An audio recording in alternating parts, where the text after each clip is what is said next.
What's up, people? Welcome back to the BCMA podcast. That's the Black Clover Martial Arts podcast. It's your boy Lucky from Lucky's Muay Thai, and this is episode number 31. In this episode, we're going to talk about Max Holloway's flow state victory over Calvin Kattar. We'll talk about Michael Chandler KOing Dan Hooker, and of course, we'll talk about Diamond Dustin Poirier finishing Conor McGregor and all that goes along with that.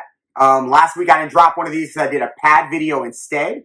So, content, man. I'm trying to give y'all everything. It's a lot. If you like the show, make sure you hit that subscribe button, tape the like, tell a friend, pass it along. Also, check out some of the other content on the YouTube page. I'm sure you'll enjoy it. If you're in the Miami area and you want to learn how to do Muay Thai and you want to check out the gym, www.luckysmt.com, or you can drop us a line at Lucky's Muay Thai on Instagram. I'm looking forward to meeting the last 4 or 5 people we get before we cap this sucker. It's getting full, and we're going to need a moment while we adjust and add a little more. So make sure you hit us up now because time is running out. All right, let's talk about the flow state that Max Holloway was in when he fought Calvin Kattar. I think everybody's talking about, how good his boxing was, how he moved so well, all these different things. I think that is all very relevant. But I thought Max entered into a real high-level flow state, and the reason why is, if you look at that viral clip of him slipping, talking to the commentators, and then going off on his own, couple of strikes, and he slipped like 6 punches in that moment, and then struck while he's having a conversation. There is a flow state that people hit, right? Athletes hit, and then there is another level of that where the athlete is actually outside of themselves, almost controlling it like a video game, not even having to be present inside of their body doing the moves because their bodies, their minds are so in sync at those moments or at that moment, at that performance, that they're no longer, doing a specific thing. It's happening on its own within the rhythm and the energy of the fight. And I thought that was amazing. I think the other thing they spoke about was sparring, cutting the sparring out. And I think you've heard Robbie Lawler talk about this in the past. Is it a relevant idea? Yeah. Like, you do not need to beat yourselves or anybody else up every single day in the gym. Thai sparring is a little different because it's a little more playful, right? You're playing around. You're not cracking every second you get. And I think in MMA sparring, you see it a lot, and you've heard it a lot in videos. Knock somebody out today. You see KO videos in sparring a lot. I think you see them a lot in boxing as well. So taking a break from sparring for sure is a great idea. Is it the end all be all? I don't know if that's the way to go. I think maybe Robbie Lawler said, I don't need to spar. I know how to fight. Right? So he's like working on his skills, working on his strength and conditioning, and he already knows how to fight. So he just puts those skills, that strength and that conditioning in to work. There is something to be said for timing and those things that maybe, you have some time off sparring for a fight, and maybe the next fight you have time off because of injury. You're 6 months off. Maybe you need to work a little sparring in just to deal with the timing of an actual human being attacking you at a high level. So I'm not all in on completely getting rid of sparring, right? I do think that, if you look at Max, I think there was a problem right before he took, maybe it was a Khabib fight. I don't even remember what it was, where he was having that interview and maybe it was Michael Bisping or somebody noticed that he was slurring his words. Obviously, he's been in some wars. Look, man, he's right. You only have one brain. So maybe there's camps that you go through in your fighting career that you do not need to spar. Also, your skills, they say styles make fights. So maybe also Calvin Kattar was the perfect fighter for Max Holloway to enter that state that he entered. Not to say he's always been great, but maybe he just had the perfect fighter that he could just light up over and over. I thought he did the same thing to Brian Ortega.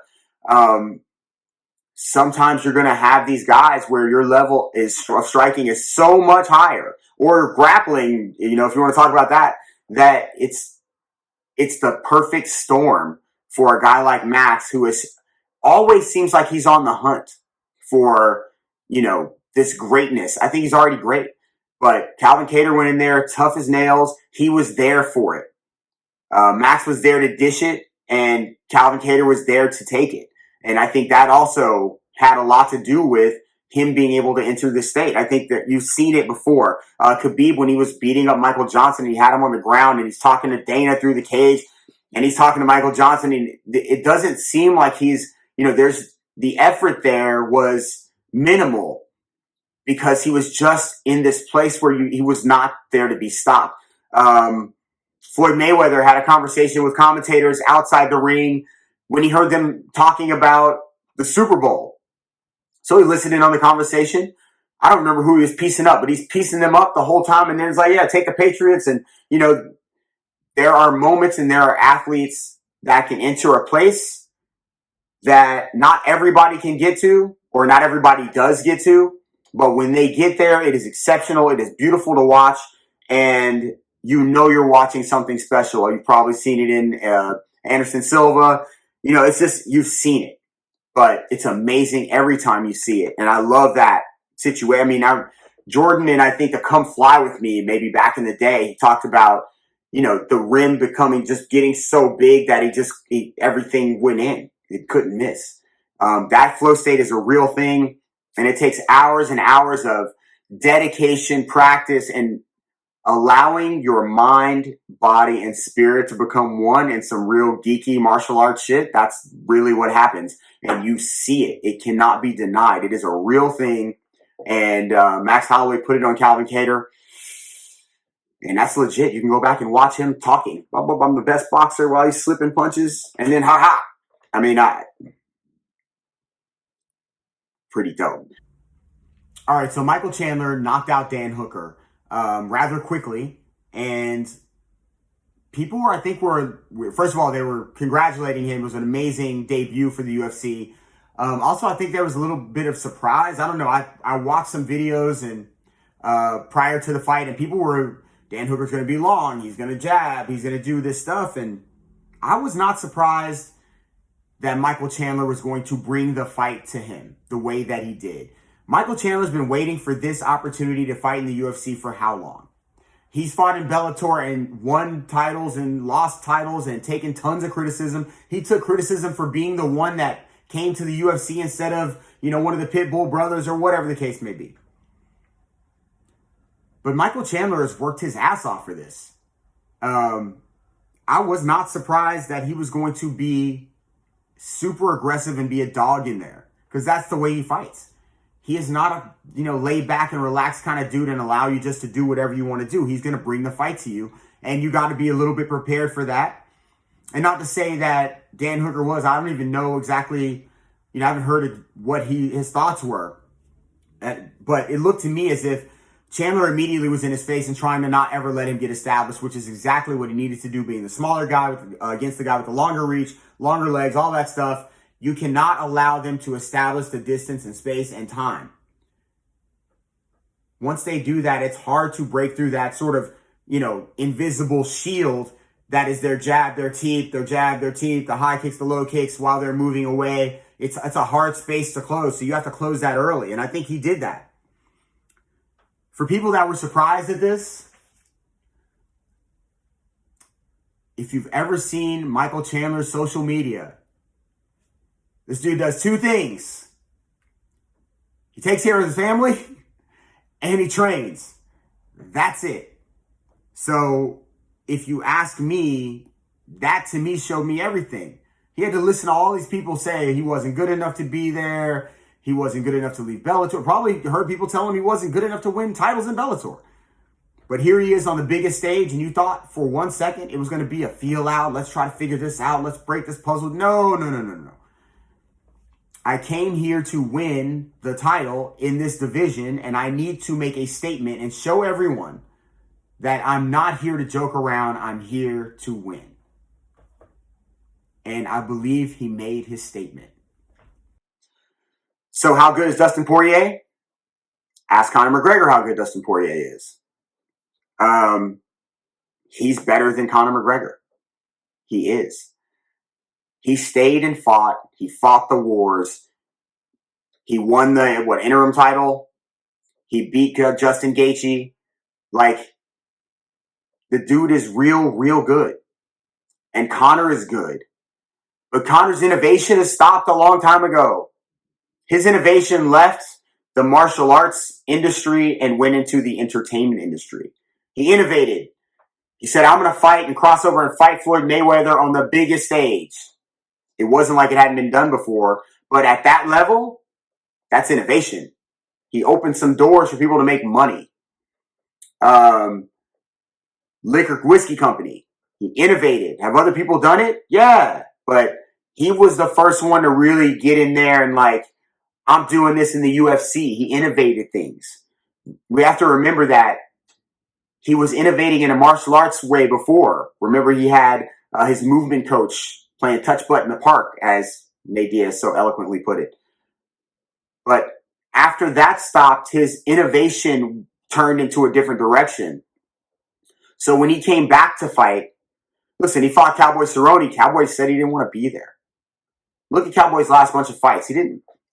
I love Cowboy, as much as anybody else, but obviously, man, the dude is out building his ranch and being a dad and diving and his mindset now is in a different place. So to fight Conor at that time, I don't think it wasn't a thing he wanted to be doing. So for him to put maximum effort in, I don't think we saw what we could have seen if Cowboy was really into it, which he wasn't. So to walk out against Dustin Poirier and think that y'all are going to see the same things, man, you are nuts. You're going to take him in 60 seconds? How? In what way? In what way? Because we've seen basically everything. I haven't seen anything in your training that you look bigger. Bigger. But Dustin has been boxing at a pretty high level, fighting at a high level. His heart has been tested. He is what they call battle tested. He is a gristled man now. So whatever leverage you might have had over him mentally, it is no longer there. This dude doesn't care anymore. He's been through the wars. Everything that he could have seen as far as testing him against another man, per se, as he said after the fight was over, there's no aura anymore. It's just another dude, another man. And ultimately, that's how you need to go into fights. It doesn't matter who you're fighting. Guys with the big thing that Conor has, which is his aura, that's hard to go against. But in order to beat him, that's what you have to do, right? Nate Diaz did the same thing. If you remember correctly, he was like, I don't give a F. I don't care. Conor was trying to say, oh, you do all this, the balloon animals and the gangs. Yeah, I don't care. And he fought him that way. And I think that we saw a similar situation when Anderson Silva got beat. You